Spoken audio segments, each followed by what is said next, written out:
예, 제가 음소거를 하겠습니다.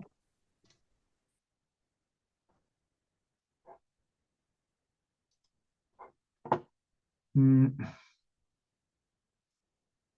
오늘은 말씀드린 대로 에스겔서를 하겠습니다. 음, 에스겔서는 굉장히 중요한 책이에요. 그리고 아주 은혜가 깊은 책입니다. 어,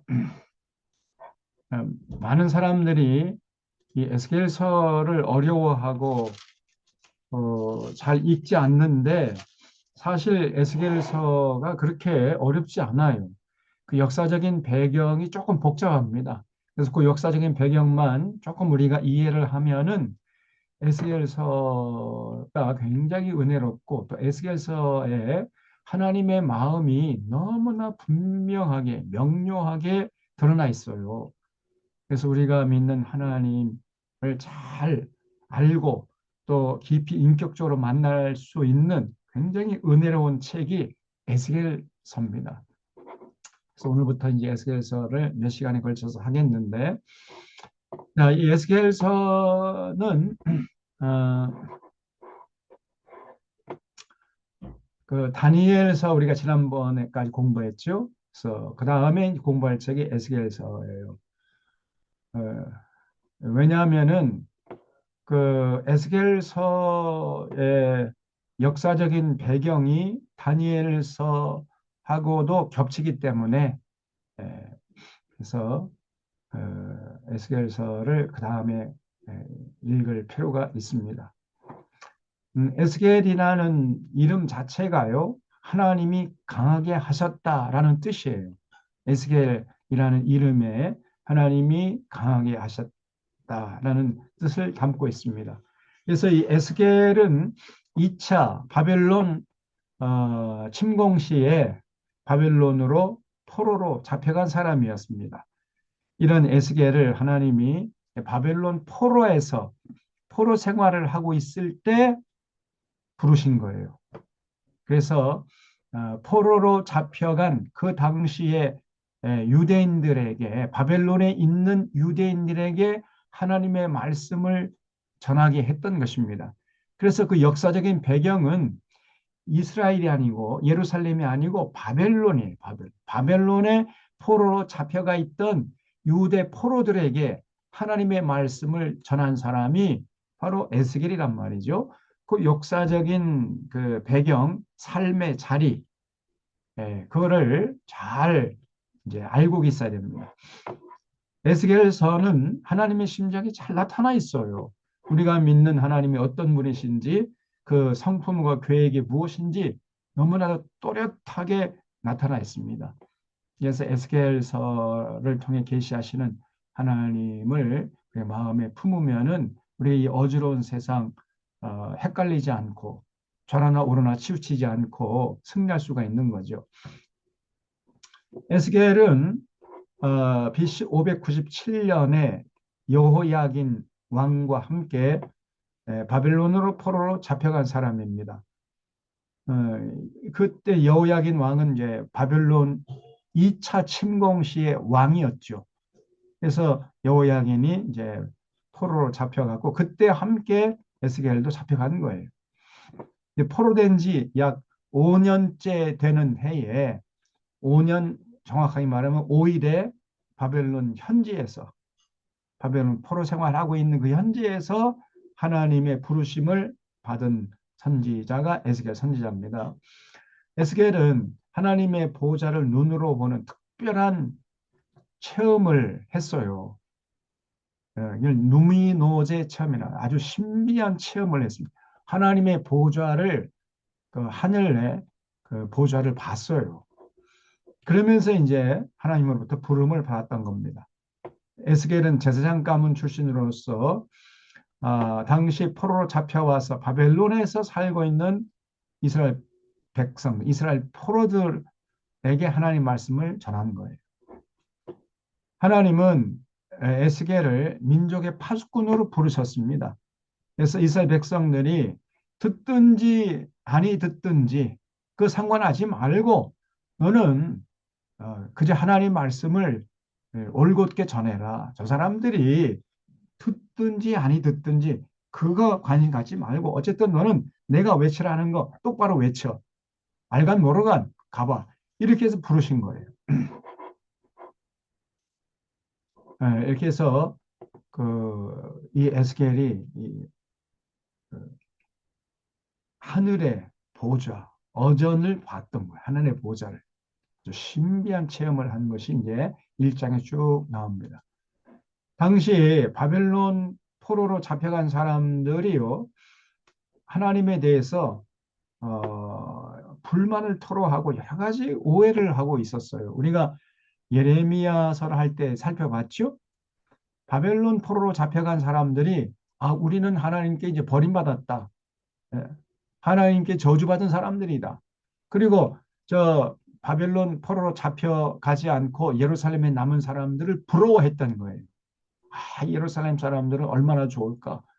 우리는 물설고 낯선 이 땅에서 참 포로 생활하고 죽을 고생하는데 저 사람들은 참 자기 고향 땅에서 살고 있으니 얼마나 좋을까? 그러면서 예루살렘에 있는 사람들 부러워하고 자기들은 저주받은 사람들이다. 하나님께 버림받은 사람들이다. 이렇게 생각했던 거예요. 그게 아닌데 정반대였던 거예요. 오히려 그 예레미야 우리가 봤잖아요. 예레미야는 바벨론 포로로 잡혀가는 사람들이 복받은 사람이에요. 오히려. 그리고 우리 예루살렘에 남아있는 사람들이 우리가 오히려 하나님께 저주받은 사람일 수 있다. 이렇게 얘기를 했는데 이 사람들은 정반대로 생각한 거예요. 그래서 이 사람들이 뭐라고 오해를 하고 있었냐면 하나님이 뭐가 전능해? 전능하면은 왜 하나님이 자기 백성을 포로로 잡혀가게 해? 전능하지 않으니까 자기 백성 뺏긴 거죠. 이렇게 생각했던 거예요. 자신들의 죄악이 하나님의 분노를 사서 포로로 잡혀가게 한 줄은 꿈에도 생각하지 못하고 하나님의 능력이 부족해서 자기 백성을 바벨론 신에게 뺏긴 것으로 생각했던 겁니다. 오해도 이런 오해가 없잖아요. 또 두 번째로 자신들의 죄가 뭐 있긴 있지만은 이렇게 포로로 잡혀올 정도로 크다고 생각하지는 않았어요.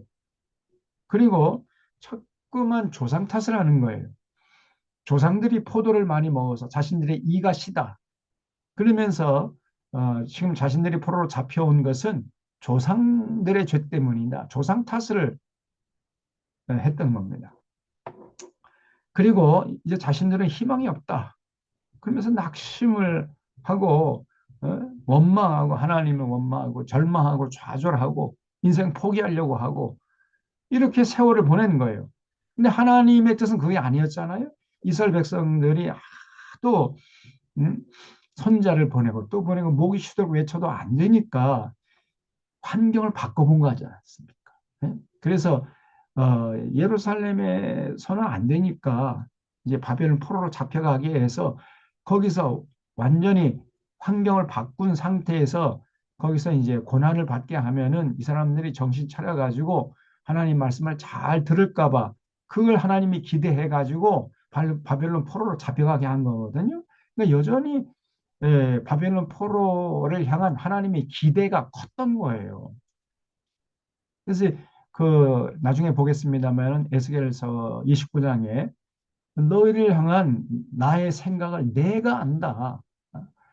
너희들에게 절망을 주는 것이 아니라 미래에 소망을 주려 하는 거야. 내가 너희들 버린 것도 아니고 너희들 이제 완전 인생 끝난 것도 아니야. 오히려 너희들은 희망이 있어 이것들아. 너 여기서 지지고 볶고 하면서 영적 훈련을 받고 그래서 이제 철저하게 하나님만을 섬기기로 이제 결심하고 그러면은 내가 좀 있다가 다시금 너희들 고향 땅으로 돌려보낼 그런 계획을 갖고 있어. 이렇게 말씀하신 거거든요.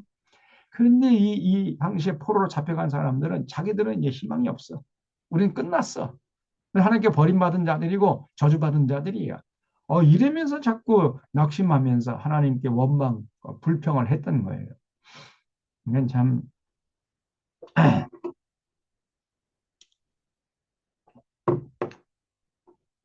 미련한 자들이죠. 어, 그래서 이런 사람들에게 하나님이 이제 에스겔을 보내신 겁니다. 그래서 당시 예루살렘 사람들이 행하던 죄악들을 보여주시면서 그들의 죄악성을 보여줬어요. 그러니까 예루살렘에 남아있는 사람들은 야, 우리는 이 세 번의 전란에도 살아남았다. 그러면서 자기를 여전히 돌아보지 않고 우상 숭배에 더 열심을 냈던 거예요. 야, 우리 하나님께 복 받은 사람이다 해가지고는 더 이제 열심히 우상 숭배해요. 그런 모습을 하나님께서 에스겔을 보내가지고 다 낱낱이 보여준 거예요. 그래서 지금 예루살렘에 남아있는 사람들, 저것들 여전히 정신 못 차리고 있는데 저것들이 하나님께 복받은 사람이 아니 오히려 저주받은, 하나님께 버림받은 사람이라는 거예요. 그런데 이거를 바벨론 포로로 잡혀간 사람들이 그 예루살렘에 남아있는 사람들 부러워했고, 또 예루살렘에 남아있는 사람들 자신들도 우리는 뭐 세 번의 전란 속에서 뭐 그 포로로 잡혀가지 않았으니까 하나님께 복받은 사람이다, 이렇게 착각을 하면서 열심히 우상숭배했다는 거예요. 참 기가 막힌 일이죠. 그래서 여러분, 어, 당장에 편안한 것이 능사가 아니에요. 오히려 고난이 우리에게 유익이 될 수 있습니다. 고난이. 그걸 꼭 생각하셔야 돼요. 어떤 면에서는요, 모든 고난은 우리에게 복입니다. 하나님의 복은 고난이라는 보자기에 싸서 오는 거예요. 음? 그래서 욥기, 우리가 새벽 예배마다 지금 욥기 하는데 욥기의 그 주제가 의인에 받는 고난인데, 의인도 고난받을 수 있다. 근데 그 고난이 오히려 더 성숙하게 하고 더 성화의 과정을 밟게 하는 밑거름이 되는 것입니다. 편하고 그런 것만을 추구하는 신앙은 아주 천박한 신앙이에요. 그럼 날마다 햇볕만 내리쬐봐요. 날마다 햇볕만 내리쬐고 어, 날마다 꽃밭만 걸으면서 날마다 햇볕만 내리쬐는 그런 땅은 나중에는 사막이 되어버립니다. 그렇잖아요. 그 가끔 이제 비도 내리고 천둥 번개도 치고 막 그 음, 눈도 내리고 그러다가 또 햇볕이 딱 쬐이고 그래야 옥토가 되는 거 아닙니까? 그런 땅이 옥토가 되는 거예요. 인생도 마찬가지입니다. 참, 꽃밭만 걸으려고 하고 화창한 날씨만 원하고 말이에요. 그런 신앙은 아주 천박한 신앙이고, 그런 신앙은 사실은 금방 타락합니다. 여러분, 이 세상에서 그 살아가는 동안에 우리가 이 인생을 광야길이라고 그러냐, 광야길. 험한 길이에요. 날마다 꽃밭만 걸어가는 그런 인생은 없습니다.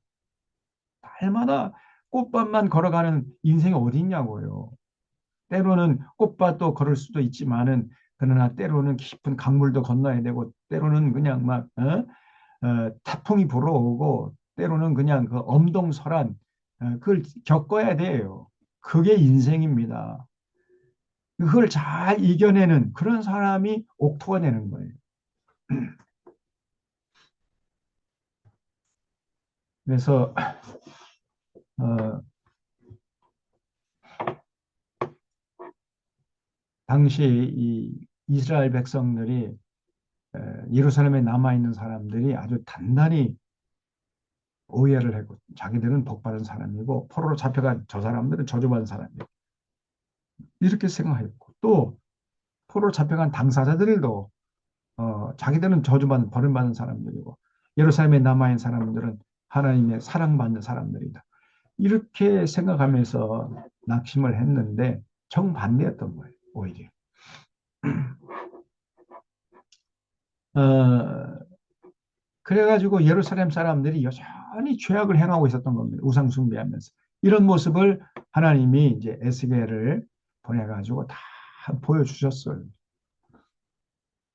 그 다음에 당시 이스라엘 전 국토는 바벨론 군대 수중에 다 넘어갔고 오직 예루살렘만 딸랑 남아 있었습니다. 예루살렘도 이제 바벨론 군대에 의해서 조금만 있으면, 그러니까 2차 침공하고 3차 침공 그 사이가 11년이라는 간격이 있거든요. 근데 이제 에스겔이 바벨론 포로로 잡혀온 지 5년째 되는 5월에 부르심을 받았으니까 이제 6년만 있으면 세 번째 침공 받아가지고 예루살렘이 완전히 이제 무너질 판이에요. 그런데 전혀 그걸 눈치채지 못하고 예루살렘에 남아있는 유대인들은 우리는 참 복받은 사람이다. 그러면서 열심히 우상 숭배하고 있었던 겁니다. 참 기가 막힌 일이죠. 그래서 그런 상황에서 예루살렘 사람 정신 차리지 못하고 하나님과 맺은 언약을 팽개치고 바알을 비롯 온갖 우상 숭배에 빠져 있었던 거예요. 하나님은 이렇게 자신들의 죄를 전혀 깨닫지 못하고 원망과 불평과 낙심 가운데 빠져 있는 바벨론 포로들에게 에스겔을 보내가지고 언젠가 예루살렘으로 돌아갈 것을 전하면서 위로와 소망을 전했다. 그래서 너희들이야말로 오히려 복받은 사람들일 수 있다는 거예요. 응? 여기서 비록 당장에는 육신적으로는 고달프고 힘들고 고통스럽지만은 여기서 영적으로 훈련을 잘 받으면은 이제 앞으로 여러분의 미래가 장밋빛 미래가 기다리고 있다. 너희들을 향한 생각을 내가 안다. 너희들 저주하려고 하는 거야. 너희들 버림받은 거 아니야, 너희들. 오히려 너희들에게 기대가 있기 때문에 내가 너희들을 여기서 지지고 먹고 하면서 훈련시켜가지고 이제 장차 예루살렘을 다시 돌려보낼 거야. 너희들 미래에 소망을 주려 하는 것이야. 이렇게 하나님께서 위로와 소망을 전하신 거예요. 에스겔은 이 하나님의 메시지를 말로 전하는 것이 아니고 여러 가지 그 퍼포먼스를 했어요. 여러 가지 이제 말로 전하는 것보다도 행동으로 어떤 행동을 취하면서 하나님의 메시지를 전하려고 했던 겁니다. 자, 이 정도로 에스겔서를 이제 서론 말씀을 드리고 에스겔서 1장을 보겠습니다. 네. 에스겔서 1장은 에스겔이 이제 하나님 보좌를 체험하는 내용이에요, 전체가. 근데 이 하나님의 보좌는 에스겔뿐 아니라 이사야도 봤죠. 이사야서 6장에 보면 이사야가 하나님께 부름 받을 때에 하나님의 보좌를 보잖아요. 그 보좌를 본 것을 이제 이사야서 6장에 스케치를 해놓고 있는데 에스겔서 1장하고 거의 비슷합니다. 이사야서 6장하고 에스겔서 1장이 거의 비슷해요. 근데 하나님 보좌를 본 사람은 또 있어요. 바울도 봤고 사도 요한도 봤죠. 그래서 그 에스겔 요한계시록에 보면은 하나님 보좌를 본 스케치가 4장, 5장이 쭉 나오잖아요. 거의 비슷합니다, 내용이. 참 놀라운 일입니다. 시간적인 간격이 굉장히 떨어져 있는데도 그 하나님 보좌를 본 사람들의 증언은 거의 일치를, 거의 비슷해요. 음, 자, 여기 하나님 보좌를 지키는 천사들 종류가 세라핌, 성경에는 스랍이라고 합니다. 이사야서 6장에 나오죠. 날개 6개고 하나님 보호자를 향해서 찬양하는 천사입니다. 그리고 그룹이라고 나왔어요. 케루빔이라고 원래는 돼 있는데 우리 성경에는 그룹이라고 번역을 해놨는데 에스겔서 1장에 나오는 천사입니다. 그 날개가 4개예요. 그리고 하나님을 보좌하고 그 하나님이 명령하시면 그 심부름을 수행하는 천사. 좀 천사가 두 종류가 있어요. 하나님 보호자에는. 그래서 그 세라핌이라는 천사가 있는가 하면 케루빔이라는 천사가 있다는 것을 알 수 있습니다. 그래서 누미노제 체험을 했어요. 거듭나는 체험을 했는데 그 대부분의 하나님께 부름받은 사람들 보면은 다 이런 개인적으로 신비한 체험을 합니다. 영적으로 거듭난 신비한 체험을 해요. 모세도 이런 신비한 체험을 했죠. 그 호렙산 밑에서 떨기나무가 막 불에 타는데도 아무리 시간이 흘러도 이 잿더미가 안 되는 거예요. 계속 타고 있으니까 가까이 가다가 이제 하나님의 음성을 듣고 내가 선 곳은 거룩한 곳이니 내 발에서 신을 벗어라. 이렇게 음성을 들었죠. 그러면서 모세가 하나님께 부름을 받잖아요. 그런 신비한 체험을 다 이사야도 마찬가지고 또 사도 요한도 그러고 사도 바울도 그러고 다 그런 신비한 체험을 했습니다.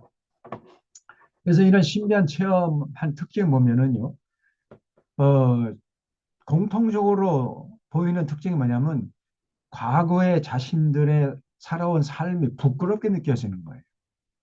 아, 내가 하나님 보실 때 참 잘못 살았구나. 그게 이제 깨달아지고, 그래 자꾸만 눈물이 나요. 그냥 걷잡을 수 없이 눈물이 납니다. 회개의 눈물이죠. 그리고 이제 하나님의 말씀이 들려오면서 그 하나님의 말씀이 꿀송이처럼 달게 느껴지는 거예요. 전에는 하나님 말씀 들으면 그냥 뭐 이해도 안 되고 뭐 지루하기만 하고 어 하품만 나고 그러는데 이제 하나님의 말씀이 꿀송이처럼 그렇게 달게 느껴진다니까. 말씀을 통해서 진리를 깨닫는 기쁨이 그래서 가슴 무릎을 탁 정말 그렇구나. 인생은 이렇게 살아가야 되는구나. 하나님의 뜻이 여기에 있구나. 막 이게 영적인 눈이 열리면서 하나님 말씀이 정말 꿀송이처럼 꿀보다 더 달게 느껴집니다. 그런 체험 있는 사람들이 있어요. 그 사람이 지금 믿음의 선조들처럼 누미노제 체험을 하는 거예요. 그러면서 이제 가치관, 인생관, 역사관, 물질관, 세계관이 달라지면서 하나님 나라를 위해서 앞장서는 겁니다. 완전히 사람이 달라져요. 그 마음속에 그 간직하고 있었던 가치관이 달라지고 인생관이 달라지고 세계관, 역사관, 물질관이 달라지니까 행동이 달라질 수밖에 없는 거죠. 추구하는 이제 삶이 완전히 달라집니다. 자, 에스겔서 1장에 그런 모습이 나오는데 1장 1절 보겠습니다. 서른째 해 넷째 달 초닷새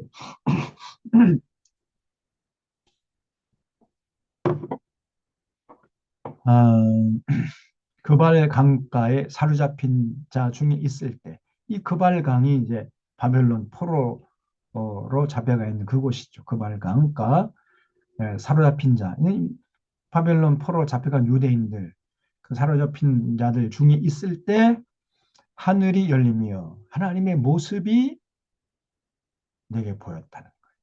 여기 나는 이제 에스겔이죠. 여호야긴 왕이 사로잡힌 지 5년째 되는 그달 초닷새라. 그러니까 5년이 지나고 첫 1월 5일에 하나님에게 부름을 받았다는 거예요.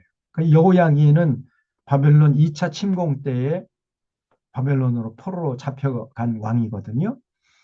자, 그러면은 이 서른째 해 넷째 달 초달 30년 되는 4월 5일이란 그 숫자는 뭐냐?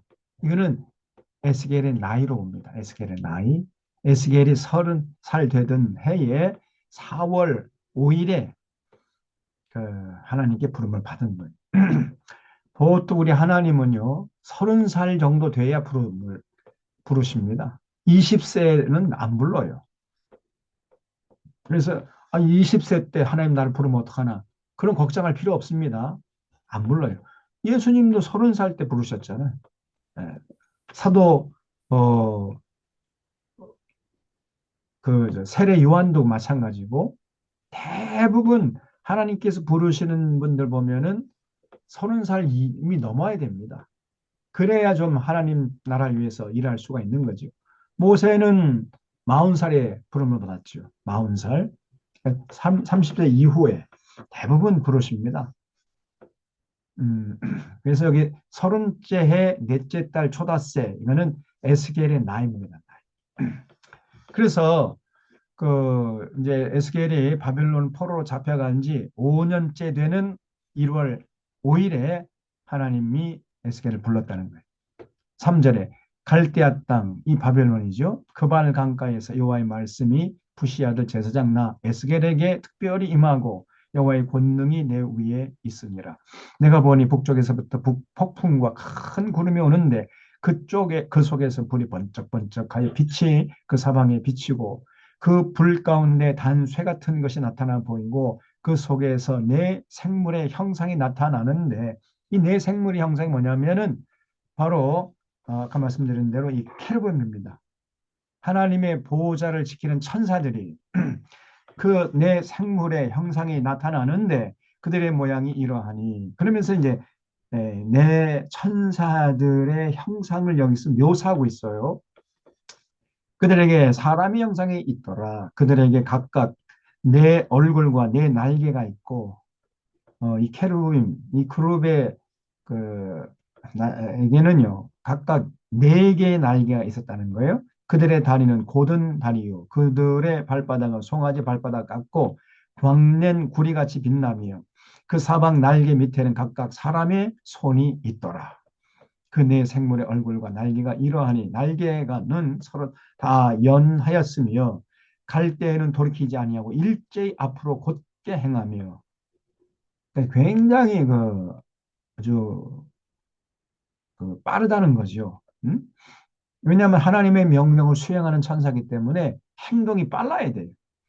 일제 앞으로 곧게 행하며 그 얼굴의 모양은 넷의 앞은 사람의 얼굴이요, 넷의 오른쪽은 사자의 얼굴이요, 넷의 왼쪽은 소의 얼굴이요, 넷의 뒤는 독수리의 얼굴이니 그 얼굴은 그러하며 그 날개는 들어 펴서 각기 둘씩 서로 연하였고 또 둘은 몸을 가렸으며 영이 어떤 쪽으로 가면 그 생물들도 그대로 가두에 돌이키지 아니하고 일제 앞으로 곧게 행하며 또 생물들의 모양은 타는 숯불과 횃불 모양 같은데 그 천사들의 모습이 마치 타는 그 횃불 모양 같았다는 거예요. 횃불 아시죠? 횃불이 막 이렇게 불이 붙어가지고 그렇게 이제 빛이 났다는 겁니다. 횃불 모양 같은데 그 불이 그 생물 사이에서 오르락 내리락 하며 그 불은 광채가 있고 그 가운데에는 번개가 나며 그 생물들은 번개 모양 같이 왕래했더라. 여러분 상상의 날개를 펴가지고 그 장면을 여러분이 이렇게 머릿속에 그려보세요. 굉장히 참 신비하죠? 내가 그 생물들을 보니 그 생물들 곁에 있는 땅 위에는 바퀴가 있는데 그 내 얼굴을 따라 하나씩 있고 그 바퀴의 모양과 그 구조는 황옥같이 보이는데 그 모양은 똑같은 모양을 가지고 있으며 그들의 모양과 구조는 바퀴 안에 바퀴가 있는 것 같으며 그들이 갈 때에는 사방으로 향한 대로 돌이키지 아니하고 가며 그 둘레는 높고 무서우며 그 네 둘레로 돌아가면서 눈이 가득해요. 네. 그 바퀴에 눈이 가득하단 말이죠. 그 생물들이 갈 때에 바퀴들도 그 곁에서 가고 그 생물들이 땅에서 들릴 때 바퀴들도 들려서 영이 어떤 쪽으로 가면 생물들도 영이 가려 하는 곳으로 가고 바퀴들도 그 곁에서 들리는 이는 생물의 영이 그 바퀴들 가운데 있음이니라. 그들이 가면 이들도 가고 그들이 서면 이들도 서고 그들이 땅에서 들릴 때는 이들도 그 곁에서 들리니 이는 생물의 영이 그 바퀴들 가운데 있음이더라. 이 생물의 머리에는 수정 같은 궁창의 형상이 있어. 그 천사들 머리 위에 아주 수정같이 보이는 큰 궁창이 하늘이 이제 보인다는 거예요. 궁창의 형상이 있어 보기에 두려운데 그들의 머리 위에 펼쳐져 있었고 그 궁창 밑에 생물들의 날개가 서로 향하여 펴 있는데 그 생물은 두 날개로 몸을 가렸고 저 생물도 두 날개로 몸을 가렸더라. 생물들이 갈 때 내가 그 날개 소리를 들으니 많은 물소리도 같으며 물이 흘러가는 소리 같은 소리였다는 거예요. 전능자의 음성과도 같으며 떠드는 소리 곧 군대의 소리와도 같더니 그 생물이 설 때에 그 날개를 내렸더라. 그 머리 위에 있는 궁창 위에서부터 음성이 나더라. 하나님 음성이 들려온 거죠. 그 생물이 설 때 그 날개를 내렸더라. 그 머리 위에 있는 궁창 위에 보좌의 형상이 있는데 이제 하나님의 보좌가 이제 보이는 거죠. 그 모양이 남보석 같고 그 보좌의 형상 위에 한 형상이 있어 사람의 모양 같더라. 내가 보니 그 허리 위의 모양은 단쇠 같아서 그 속과 주위가 불 같고 내가 보니 그 허리 아래의 모양도 불 같아서 사방으로 광채가 나며 그 사방 광채의 모양은 비 오는 날 구름에 있는 무지개 같으니 야, 그 하나님 보좌의 사방에 광채가 있고 그 광채의 모양이 마치 무지개 같이 보이더라는 거예요. 무지개 일곱 색깔 무지개 같으니 이는 여호와의 영광의 형상의 모양이라. 내가 보고 엎드려 말씀하시는 이의 음성을 들으니라. 자, 그러니까 1장은 전부가 다 이제 에스겔이 하나님께 부름을 받을 때 체험했던 신비한 체험을 묘사한 그 하나님의 형상, 하나님의 보좌를 보고 묘사한 내용에 불과하죠. 더 이상 내용이 없습니다.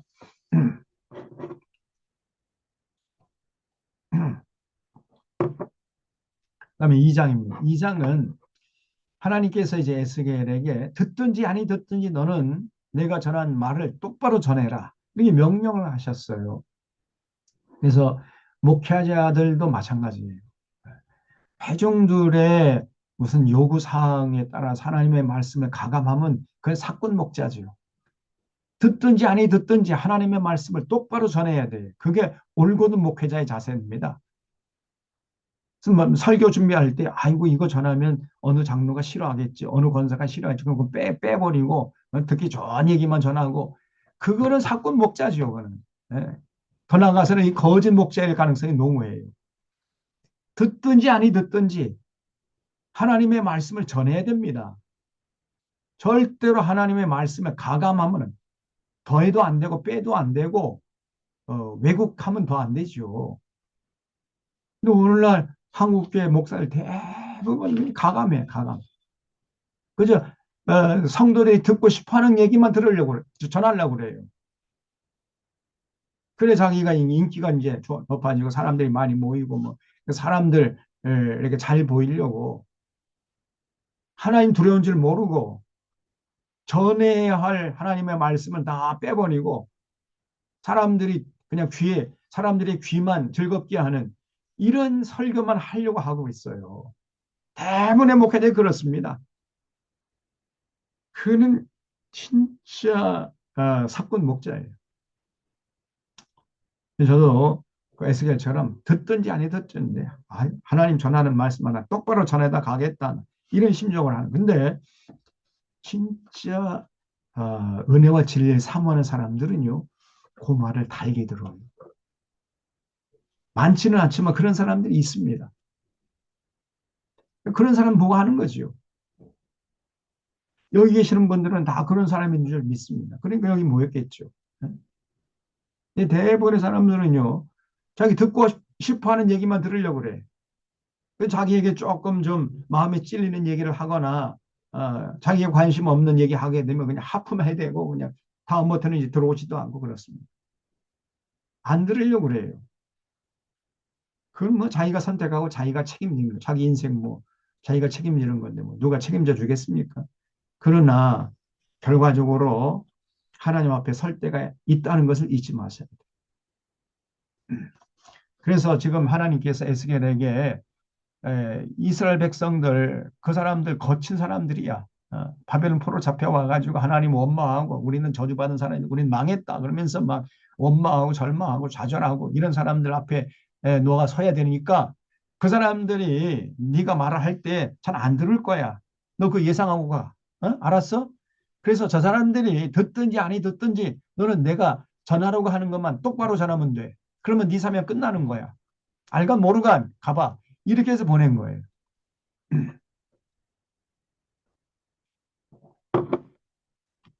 그래서 저도 이 에스겔 공부하고부터는요. 저도 옛날에는 교인들이 듣고 싶어하는 얘기 뭘까? 그거 생각하고 그 말씀 전하려고 애를 썼는데 그 다음부터는 제가 생각을 바꿨습니다. 창세기 요한계시록까지 한 줄도 빼지 말고 그저 있는 거 그대로 액면 그대로 전하다가 가야 되겠다. 그러면 내 사명 다 하는 거구나. 제가 그렇게 그걸 이제 깨달은 거예요. 그래서 제가 쭉 창세기 요한 계시록까지 한여도 빼지 않고 전하려고 하잖아요. 그 이제 받아들인 사람은 뭐 자기가 복이 되는 것이고, 아이고 뭐 나는 관심도 없는 얘기고, 관심도 없는 내용인데 뭐 자꾸 왜 그런 내용을 얘기하냐? 그리고 안 들으려고 하는 사람, 그리고 자기 또 마음에 찔리는 얘기를 하면 그냥 귀를 막아버려. 그런 사람 어떻게 할 수가 없어요. 제가 어떻게 하겠습니까? 자기가 선택한 건데. 그 자기가 책임지는 거죠.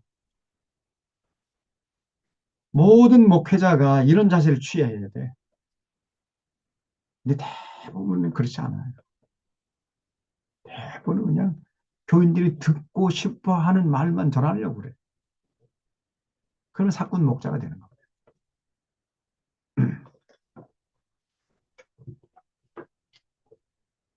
음, 그래서 아이고 우리 목사님 최고다 막 그러면서 뭐 어떻게 듣기 좋은 말.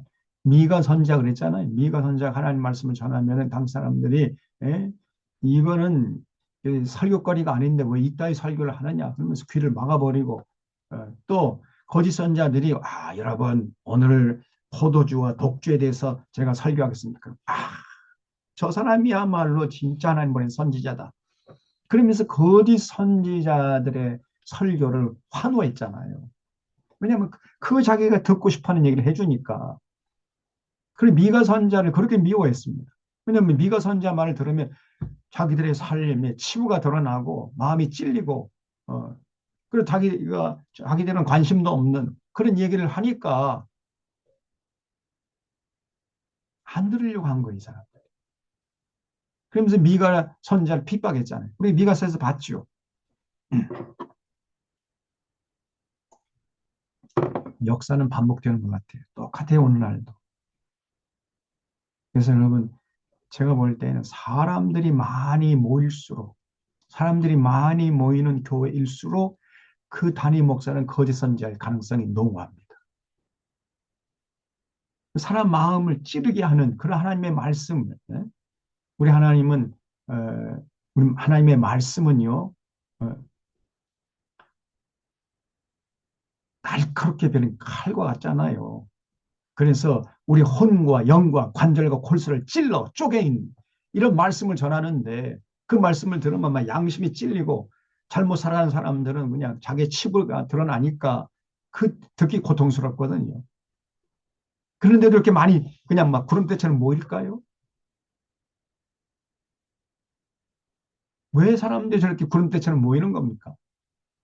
달콤한 말을 해주니까 예수님 잘 먹고 잘 살고 출세하고 뭐 잘 된다 복 준다 그런 말만 하니까 이거 구름처럼 모이는 거 아닙니까? 자기들의 치부를 막 드러내는 그런 말씀을 하나님 말씀을 전해봐요. 올바로 잘 모이려고 하지 않는 거예요. 그래서 사람들이 많이 모이는 교회일수록 사람들이 많이 뭐 대형 교회일수록 그는 병든 교회의 가능성이 농후하다는 거예요. 그 일을 아셔야 돼요.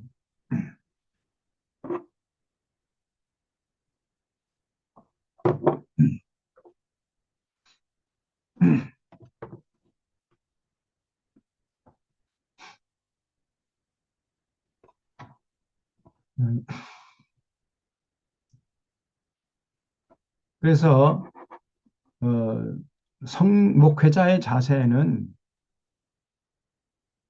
성도들 안색을 살피지 말고 듣든지 아니 듣든지 하나님이 전하라는 말씀을 똑바로 전할 수 있어야 돼요. 그리고 성도들의 자세는 어떻게 해야 되느냐? 듣고 싶은 말만 들어야 하지 말고 들어야 할 말을 들으려고 하는 자세를 잃지 말아야 됩니다. 오히려 나의 마음속에 내 양심을 막 파고들고 내 치부를 막 들춰내고 그런 말을 해주면은요 오히려 고맙게 여기고 그 목회자가 진짜 목회자다 오히려 더 감사해야 돼요. 그리고 그런 목회자를 따라가야 됩니다. 그런 목사를 귀하게 여겨야 되고 그런 목사를 존경해야 돼. 근데 현실은 그렇지 않다니까요. 오히려 저놈 때려 죽여. 저놈 어찌할꼬 그러면서 그냥 때려 죽여야지 막 이렇게 하는 과거의 이스라엘 백성들처럼 똑같아요. 그리고 어떤 설교가 훌륭한 설교인가 이것도 여러분 잘 인식하고 계셔야 돼요. 우리 혼과 영과 관절과 골수를 찔러 쪼개고 우리의 생각을 교정해주고 우리의 가치관, 인생과 세계관을 다시금 점검해주면서 새롭게 정립해주는 이러한 설교, 세상을 보는 눈을 좀 더 올곧게 만들어주고 안목을 어, 올곧게 정립해주는 이런 설교, 그런 설교가 진짜 설교예요. 하나님의 말씀이 상수고 이 개인의 생각은 변수입니다. 오늘날 한국교회 강단에서 외쳐지는 설교 거의 대부분 개인의 생각이 상수예요. 그리고 이 개인의 생각을 더 견고하게 해주는, 이 잘못된 생각을 더 견고하게 붙잡게 해주는 그런 요인으로 작동하는 것이 오늘날 한국교회 설교입니다. 그러니까 그런 설교를 백날 들어봤자 절대로 세상적인 가치관을 버리지는 못해요. 더 오히려 세상적인 욕심이 덕지덕지 분원되니까 신앙생활 열심히 하면 할수록 교회 열심히 다닌다는 사람일수록 더 세속적이고 속물인간으로 살게 되는 거예요.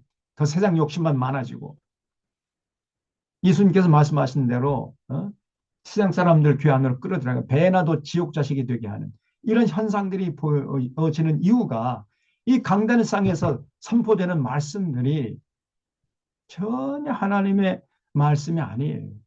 그냥 교인들의 이 귀를 즐겁게 해주는 그런 내용으로 다 차 있다고 말. 근데 그런 설교 백날 들어봤자 절대로 세상적인 가치관, 인생관, 세계관, 역사관을 버리지 못합니다. 그걸 수정하지 못하는 거예요. 오히려 더 그런 세상적인 인생과 세계, 역사와 가치관, 물질관이 더 강해지는 겁니다. 그렇게 만들어주는 게 오늘날 한국의 설교라니까. 기가 차지 않습니다. 아니 설교 3년 내지 5년, 10년 정도 들으면은 완전히 그 예수 믿기 전에 에, 인생관, 세계관, 역사관, 가치관, 물질관이 새롭게 돼야 되는데 그렇지 않은 거예요, 이게.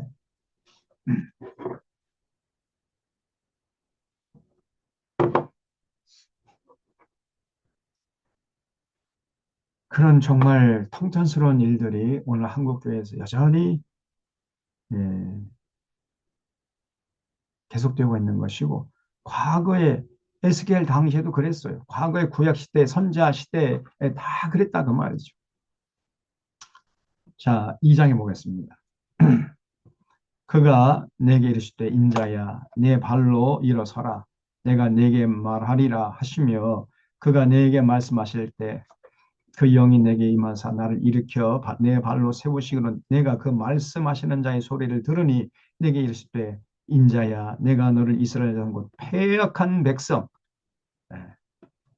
당시 바벨론 포로로 잡혀온 사람들이 다 패역한 백성이었어요. 다 하나님의 뜻을 저버리고 짓밟고 하나님 사랑, 이웃 사랑하라는 거 다 패게트 치고 그냥 우상 숭배하면서 그 자기 잘난 못에 자기 뱃속 챙기는데 혈안돼 있고 권력은 권력자는 권력 남용하고 자기 뱃속 챙기는 데다 권력 사용하고 그 제사장은 다 뇌물 받아 먹고 재판을 굳게 하고 그 상인들은 거짓적으로 거짓줄을 쓰면서 부당이득 취득하고 이런 사람들이 포로로 잡혀온 거예요. 패역한 그러면서 하나님께 우리가 이제 버림받았다, 저주받았다, 우리는 완전히 망했다 이러면서 또 오해하고 있었던 겁니다. 이 패역한 백성, 곧 나를 배반하는 자에게 너를 보낸다 그랬죠. 그들과 그 조상들이 내게 범죄하여 오늘까지 일어난 날이 이 자손은 얼굴이 뻔뻔하고요. 마음이 굳은 자니라. 내가 너를 그들에게 보내노니 너는 그들에게 이르기를 주 여호와의 말씀 이러하시다 하라. 그들은 패역한 족속이라 그들이 듣든지 아니 듣든지 그들 가운데 선지자 있음을 알게 해라 그랬어요. 그래서 하나님도 그렇게 큰 기대를 하고 보낸 게 아닙니다. 너를 보내도 저 사람들 안 들을 거야. 그걸 이미 하나님 아셨. 그러니까 하나님이죠. 그래도 그들 가운데 선지자가 있었다는 그 정도, 그렇게 알게 하는 정도, 그 정도 기대하고 보내시는 거예요. 그들이 듣든지 아니 듣든지 그들 가운데 선지자가 있음을 알게 해라. 인자야, 너는 비록 가시와 찔레와 함께 있으며 전갈 가운데 거주할지라도. 그러니까 당시 바벨론 포로로 잡혀갔던 사람들이요, 가시 같은 존재, 찔레 같은 존재, 심지어 전갈 같은 사람들이었다는 거예요. 여러분 전갈 아시죠? 사막의 전 한번 쏘이면 그냥 막 그 독이 퍼져가지고 잘못하면 사람 죽습니다. 그렇게 거친 사람들 가운데 거주할지라도 그들을 두려워하지 말고 그들의 말을 두려워하지 말지어다. 그들은 패역한 족속이라도 그 말을 두려워하지 말며 그 얼굴을 무서워하지 말지어다. 그들은 심히 패역한 자라. 그들이 듣든지 아니 듣든지 너는 내 말로 고해라. 그러면서 보낸 거예요. 너 인자야, 내가 내게 이르는 말을 듣고 그 패역한 족속같이 패역하지 말고 내 입을 벌리고 내가 내게 주는 것을 먹으라 하시기로. 내가 보니 보라, 한 손이 나를 향하여 퍼지고 펴지고 보라, 그 안에 두루마리 책이 있더라. 그가 그것을 내 앞에 펴시니 그 안팎에 글이 있는데 그 위에 애가와 애곡과 재앙의 말이 기록되었더라.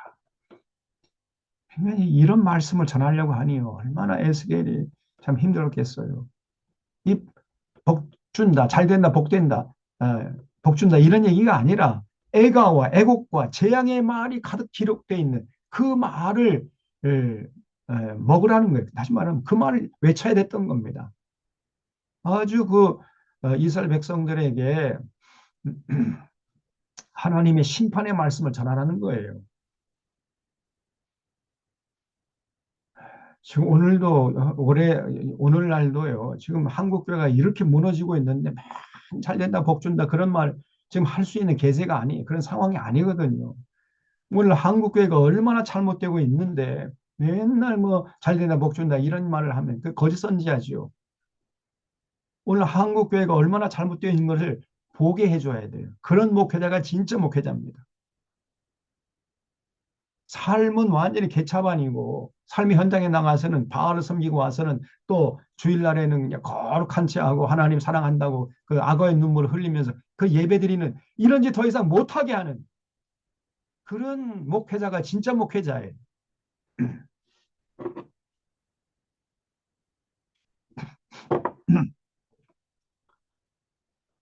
근데 그런 목회자 노력하려면 힘들어요. 왜냐면 교인들이 싫어하거든. 저는 옛날부터 뭐 교인들에게 뭐 잘 보이려고 하는 거 이제 옛날엔 좀 잘 보이려고 그렇게 했는데 지금은 완전히 포기했어요. 교인들에게 뭐 잘 보이는 거 그거 중요한 게 아니고 하나님께서 나를 어떻게 보시는가 이게 중요한 거예요. 이게.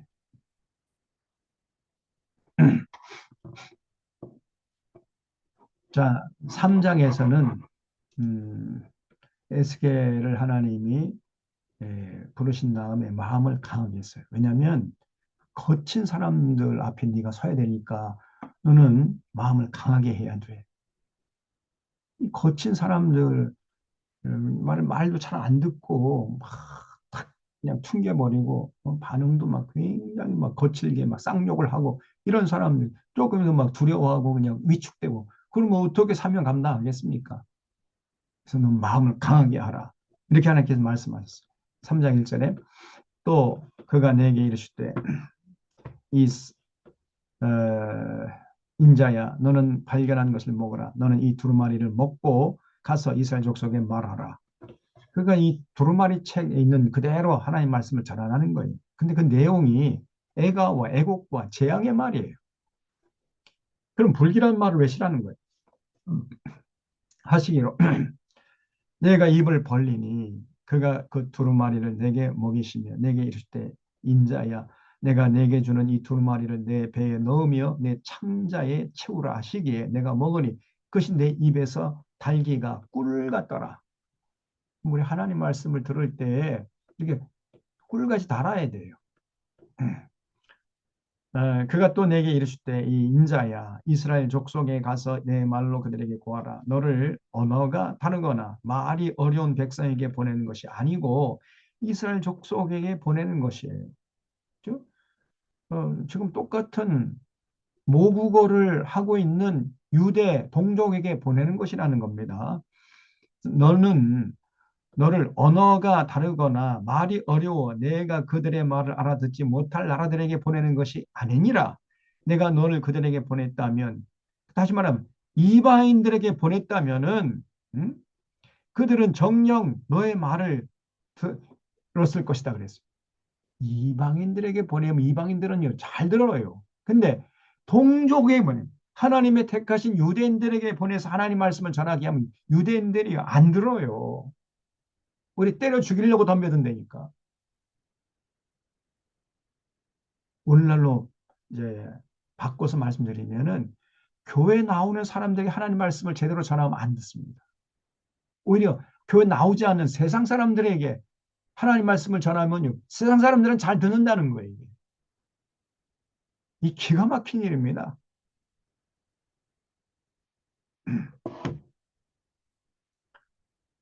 내가 너를 그들이라는 거는 이제 언어가 다른 이방 사람들에게 보냈다면 그런 얘기죠.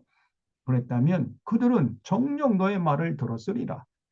그러나 이스라엘 족속은요, 이마가 굳고 마음이 굳어 너의 말을 듣고자 아니하리니 이는 내 말을 듣고자 아니함이니라.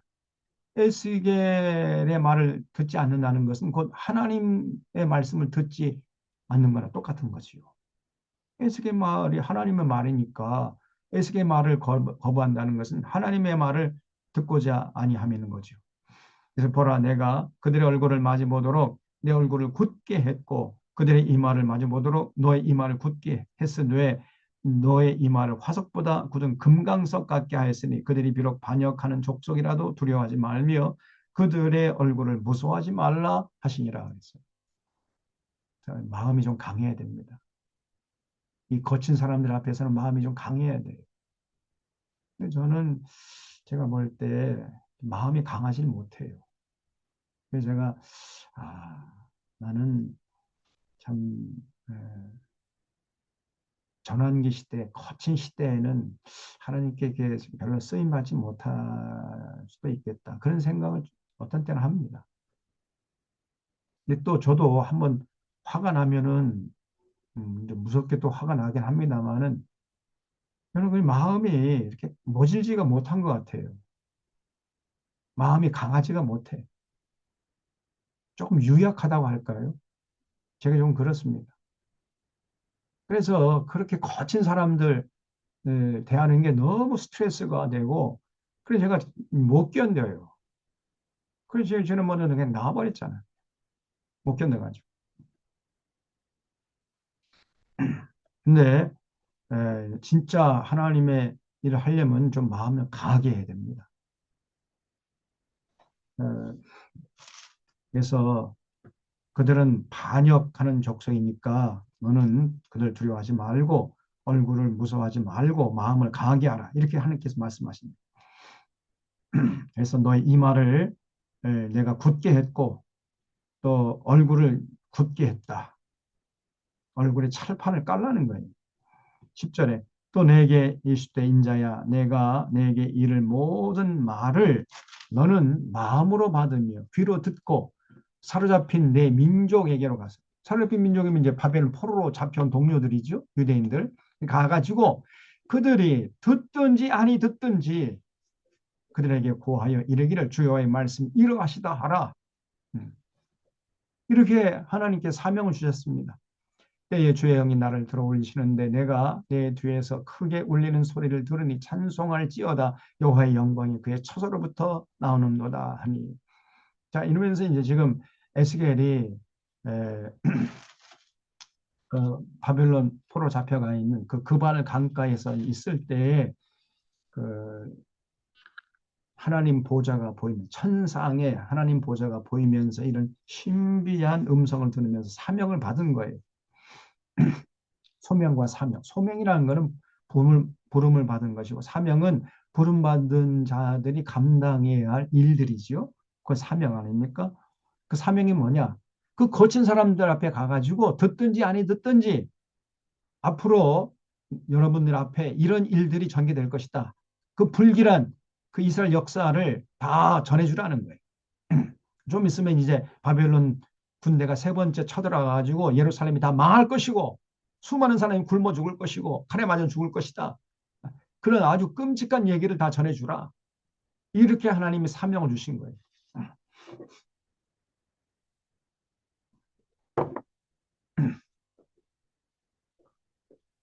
음, 13절에 이는 생물들의 날개가 서로 부딪히는 소리와 생물 곁에 바퀴 소리라 크게 울리는 소리더라. 주의 영이 나를 들어올려 데리고 가시는데 내가 근심하고 분한 마음으로 가니. 그죠? 근심이죠.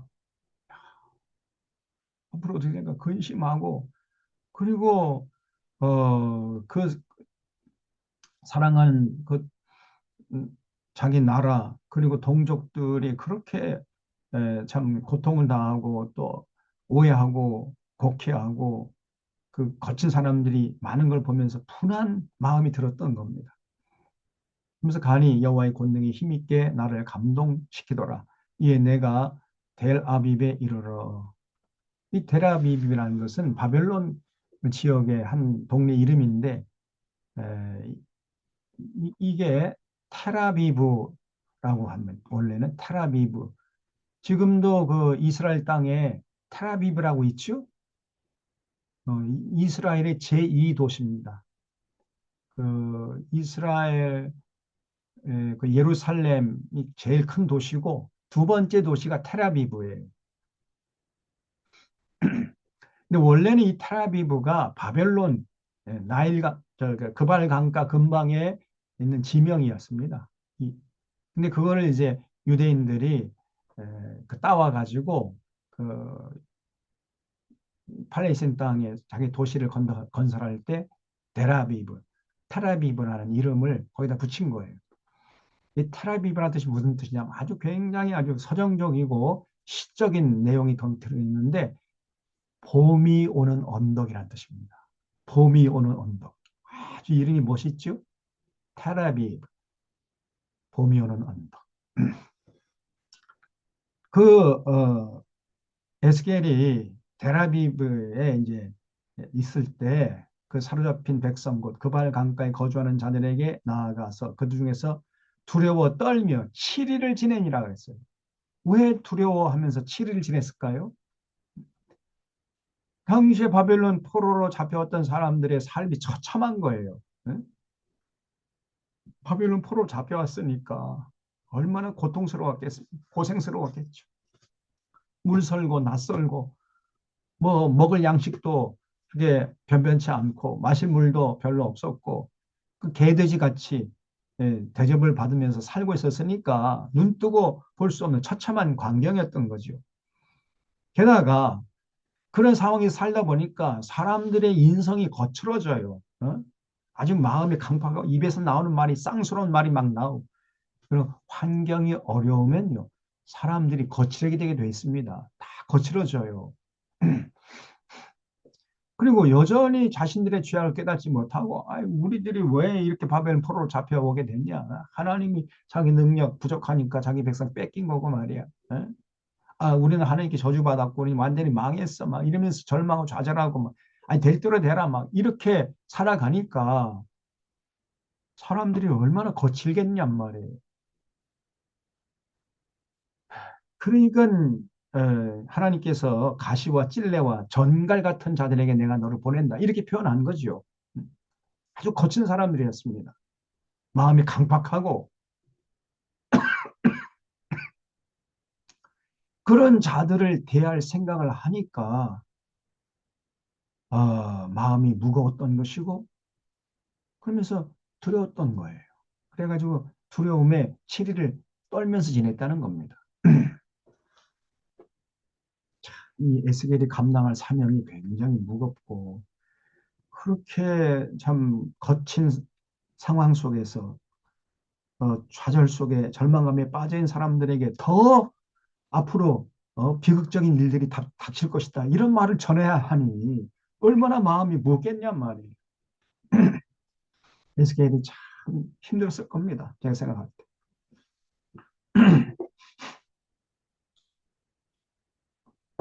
여러분, 예수 믿으면 만사가 형통하고 잘 먹고 잘 살고 출세하고 사업 잘 되고 뭐 얼마나 듣기 좋아요. 이런 말을 어, 하면 뭐 신나죠. 여러분, 앞으로 여러분이 더 큰 고난이 기다리고 있을 겁니다. 좀 있으면 나라가 망할 거고요. 수많은 사람 굶어 죽을 거예요. 칼에 맞아 죽을 것이고 전염병을 다 죽을 거예요. 이런 얘기를 어떻게 합니까? 지금 그렇잖아도 죽으라 죽으라 하는데. 그러니까 사명 감당을 생각하니까 너무나 마음이 무겁고 두려워가지고 7일을 지냈다는 거예요. 16절에 7일 후에 여호와의 말씀이 내게 임하여 이르시되 인자야 내가 너를 이스라엘 족속의 파수꾼으로 세웠으니 너는 내 입의 말을 듣고 나를 대신하여 그들을 깨우치라. 가령 내가 악인에게 말하기를 너는 꼭 죽으리라 할 때에 네가 깨우치지 아니하거나 말로 악인에게 일러서 그 악한 길을 떠나 생명을 구원하게 하지 아니하면 그 악인은 그 죄악 중에서 죽으려니와 내가 그의 핏값을 내 손에서 찾을 것이고 네가 악인을 깨우칠 때 그가 그 악한 마음과 악한 행위에서 돌이키지 아니하면 그는 그의 죄악 중에서 죽으려니와 너는 내 생명을 보존할 것이다. 야, 하나님이 에스겔을 이스라엘의 파수꾼으로 세웠다는 거예요. 네가 제대로 하나님 말씀을 전했는데 그 사람들이 깨닫지 못하고 죄 가운데 먹고 마시다 죽으면 그 사람들이 핏값을 너에게는 찾지 않겠다. 너는 책임이 없다는 거예요. 그러나 네가 제대로 말씀을 전하지 않아서 그들이 깨닫지 못하고 죄 가운데 먹고 마시다가 죽으면 그들의 핏값을 내가 너한테 찾을 거야. 이렇게 말씀하십니다. 20절에 또 의인이 그의 공의에서 돌이켜 악을 행할 때에는 이미 행한 그 공의는 기억할 바가 아니라 그랬어요. 과거에 행했던 선한 일, 공의로운 일 이거는요 아무짝에 쓸데없습니다. 지금 현재가 중요해. 지금 현재 과거에 그렇게 뭐 큰 공의를 행하고 업적을 남겼다 할지라도 지금 악을 행한다면은 하나님이 그 현재 행하는 그 악을 보고 심판하시는 겁니다. 제가 늘 얘기하잖아요. 우리 하나님은 과거도 없고 미래도 없고 항상 현재만 있으신 분이 하나님. 우리 하나님은 영원토록 현재입니다. 현재. 왜냐하면 영원 전부터 영원 후까지 동시에 존재하시는 분이세요. 동시에. 그러니까 하나님에게는 과거도 없고 미래가 없어요. 현재만 있다니까. 현재만 중요한 거예요. Now and here. 지금 여기서 어떻게 살아가는 거. 인생의 시간으로 하면 과거도 있고 미래도 있고 그렇지만 하나님에게는요. 하나님의 시간에는 과거도 없고 미래도 없어요. 왜냐하면 하나님은 영부터 영원 후까지 동시에 존재하시는 분이니까. 이해가 됩니까? 그걸 잘 이해를 하셔야 돼요. 그래서 과거에 사람의 시간으로 계산해가지고 과거에 뭐 공의로운 삶을 살았다 할지라도 현재 돌이켜가지고 악을 행할 때에는 과거에 행한 공의는 기억할 바가 아니라는 것. 아무짝에도 쓸데가 없다는 것. 내가 그 앞에 거치는 것을 두면 그가 죽을지니 이는 내가 그를 깨우치지 않음이니라. 그는 그 죄 중에서 죽으려니와 그의 핏값은 내가 내 손에서 찾으리라. 그러나 내가 그 의인을 깨우쳐 범죄하지 아니하게 함으로 그가 범죄하지 아니하면 정령 살리니. 그래서 만약에 과거의 잘못된 삶을 깨우치고 현재 참 제대로 살면은 과거에 행했던 악은 하나님이 전혀 생각하지 않는다는 묻지도 따지지도 않고 지금 현재 어떻게 살아가는지 보고 판단하신다는 겁니다. 그래서 우리 지금 뭐 그 연예인들 누굽니까 그 김진웅인가요? 누구죠? 얼마 전에 그 청소년 때의 그 뭐 소년 보내 가가지고 뭐 그걸 가지고 뭐또 이제 트집 잡고 뭐 이렇게 했죠. 조진웅이요. 조진웅.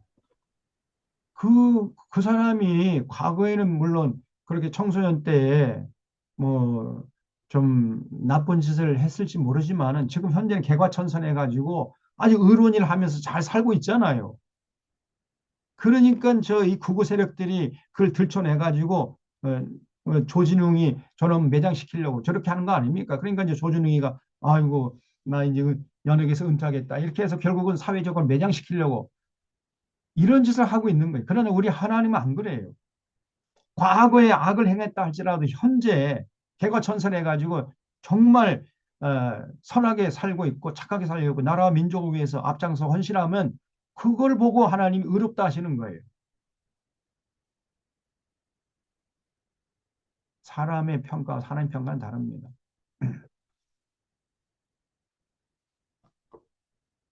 음, 그래서 지금 에스겔의 사명이 중요하다는 거예요. 과거 그거 중요하고 현재 그래서 네가 가가지고 저 사람들 잘 깨우쳐라. 이렇게 이제 사명을 줘 보낸 겁니다.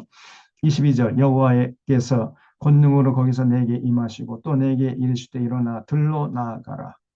들로 나아가라 그랬어요. 내가 거기서 너와 말하리라 하시기로 여기서 들이라는 거는 더 다른 표현을 하면 광야입니다. 광야. 사람이 없고 그 인간의 문명이 미치지 않는 곳. 그 광야죠. 광야로 가라. 왜냐하면 거기서 그 사람들의 소음이 사라지고 어떤 문화나 문명이 미치지 않는 아주 순수한 곳에 가야 하나님과 깊은 인격적인 교제를 나눌 수가 있거든. 그 과거에 세례 요한이 유대 광야에서 살았죠. 유대 광야. 거기서 메뚜기와 석청 먹고 살았잖아요. 예루살렘의 그 화려한 어, 사람들 전혀 그 영향력이 미치지 않는 그 유대 광야. 예루살렘에서 조금만 나가면 유대 광야가 있어요. 저도 거기 이제 가봤는데 거기는 아무것도 없습니다. 거기서 살아야 영성이 회복되는 거예요. 그 목사님들도 맨잘 먹고 잘 살고 뭐 맨날 뭐 기름진 음식 뭐 호텔 5성급 호텔에서 자고 막 그냥 뭐 스테이크 썰고 고급 승용차 타고 다니고 비행기 타고 다니고 그런데 무슨 영성이 살겠습니까? 그 영성이 다 죽어버리는 거예요. 그러면 그 하나님의 말씀을 전하는 것이 아니라 그 당시 자기들을 그렇게 호화롭게 살게 해주는 그 회중들을 즐겁게 하려고 이제 하는 거죠. 그러니까 어, 그러한 그 대형교회 목사들의 영성은 다 죽어버린 겁니다. 절대 그런 사람들에게서 올바른 영성이 나올 수가 없다니까요. 이 천주교 신부님도 마찬가지죠. 그 뭐, 그 부자 동네에서 성당에 가서 뭐, 부자 사람들 저, 사람 앞에서 강론할 때 하나님 말씀을 제대로 전하겠어요. 배부로 등 따스고 배에 기름기가 철철 넘치는데. 하나님께서 에스겔에 들로 나아가라 그랬어요. 들. 그 광야. 거기서 내가 너와 말하리라. 여러분, 그래서 사실은 광야가 필요해. 광야로 나가야 돼. 내가 거기서 너와 말이라 하리라 하시기로 내가 일어나 들러 나아가니 여호와의 영광이 거기에 머물렀는데 내가 전에 그발 강가에서 보던 영광과 같은지라. 그 일장에서 체험했던 그 하나님의 보좌를 체험하고 하나님 그 신비한 체험했던 그런 모습과 똑같은 영광을 봤다는 거예요. 내가 곧 엎드리니 다 그러니까 뭐 에스겔이 넙죽 엎드리니까 주의 영이 내게 임하서 나를 일으켜 내 발로 세우시고 일으켰다는 거예요. 다시 말하면 에스겔을 하나님이 인격적으로 대한 겁니다. 엎드린 채로 말씀을 전하는 것이 아니라 얘야 일어서라. 그래서 발로 일으켜 세웠어요. 굉장히 인격적으로 대화하시는 하나님의 모습을 볼 수 있죠. 내게 말씀하여 이르실 때 너는 가서 내 집에 들어가 문을 닫으라 그랬어요. 어, 그래서 그 아무도 없는 인적이 없는 그 광야에서 하나님과 인격적인 교제를 나누면서 들은 음성이 뭐냐면 너 집에 들어가서 이제 문을 닫고 있으면은 무리들이 사람들이 바벨론 포로로 잡혀갔던 사람들이 내게 와가지고 너를 핍박할 거야. 그때 너는 그 핍박을 잘 참아내라. 이런 음성을 들은 거예요. 그래서 25절 너는 가서 내 집에 들어가 문을 닫아라. 너 인자야 보라 무리가 내 위에 줄을 놓아 너를 동여 매리니. 여기서 무리는 누구예요?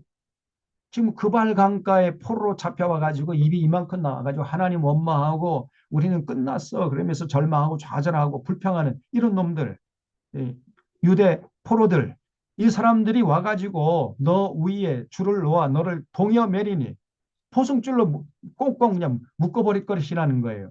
그때 네가 그들 가운데서 나오지 못할 것이라. 그래서 그런 고난을 너는 피하지 못할 거다.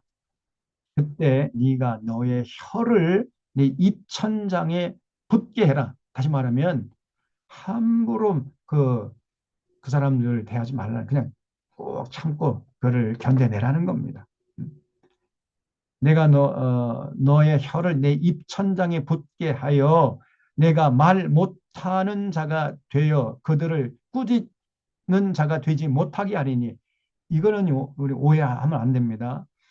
그 영원히 벙어리가 되게 하겠다는 것이 아니에요. 그리고 세례 요한에 붙인 그 사가랴가 잠시 동안 하나님이 입을 봉했죠. 그래서 말을 못하게 했잖아요. 그렇게 하겠다는 것도 아닙니다. 이거는 무슨 말이냐면 에스겔아 네가 이제 네 집에 들어가게 되면 사람들이 너한테 우르르 몰려오게 될 거야. 몰려오게 돼서 네가 거친 말을 한다고 내지 막 이빨을 들이대면서 이를 갈면서 너를 포승줄로 묶고 꽁꽁 꼼짝 못하게 만들 거야. 그때에 항변하지 말고 꼭 참아내. 함부로 발설하지 말어. 이런 얘기.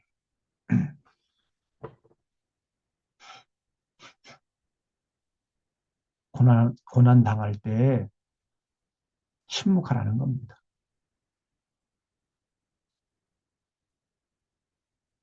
그들을 꾸짖는 자가 되지 못하게 하리니 그들은 패역한 족속임이라.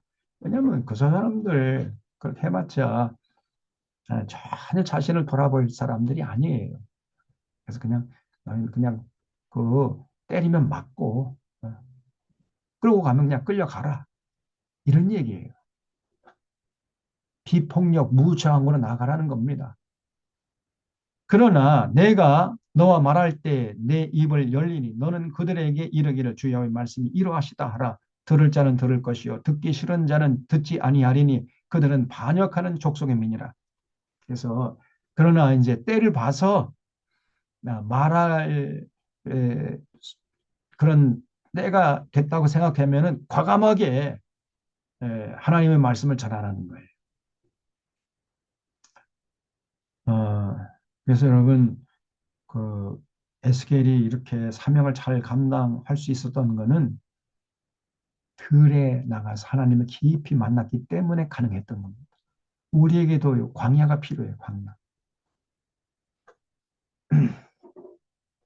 그래서 하나님과 인격적인 깊은 교제를 나눌 때에 이 어지러운 세상을 헤쳐나갈 수 있는 내적인 강인함을 확보할 수가 있는 겁니다. 세례 요한도 그랬고 광야에서 아까 말씀드린 대로 그 인간의 문화, 인간의 어떤 기득권의 문화가 전혀 미치지 않는 곳에서 혼자 살았기 때문에 그 예루살렘 사람들 향해서 이 기득권 사람들 향해서 이 독사의 새끼들아 너희가 어떻게 지옥의 판결을 피하겠느냐 막 회개하라 막 이렇게 하나님의 말씀 올곧게 전할 수 있었던 이 영성이 있었던 거예요. 그 이런 기름진 어떤 기득권 문화에 다 젖어들면은요 영성이 다 죽어버립니다. 예수 그리스도께서도 항상 광야로 가서 하나님과 깊이 교제하셨죠. 그렇지 않아요? 그래서 예수님이 절대로 그런 뭐 당시에 지도층들, 기득권층들, 부자들 이런 사람들과 어울리려고 하진 않았어요. 그런 사람들과 어울리면은 그건 끝나는 거예요. 이제.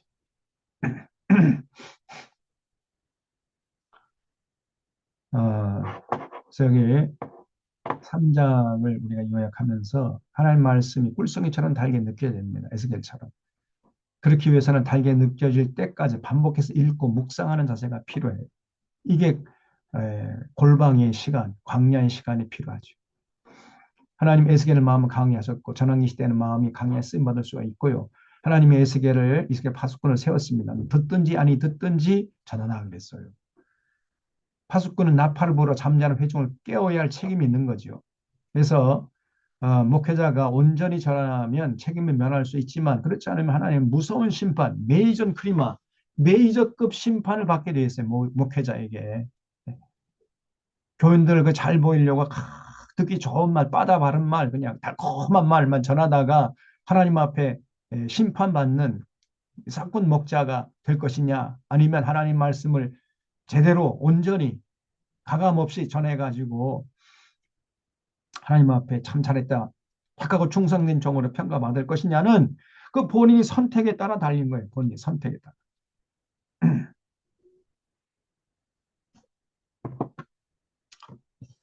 자, 오늘 3장까지 하고 제가 오늘 조금 그 컨디션이 좀 안 좋아가지고 저도 감기가 지금 거의 났는데 한 90% 정도 났습니다. 근데 10% 정도 아직 회복이 안 돼가지고 컨디션이 아직 좋지 못한데 어쨌든 여러분도 감기 조심하시고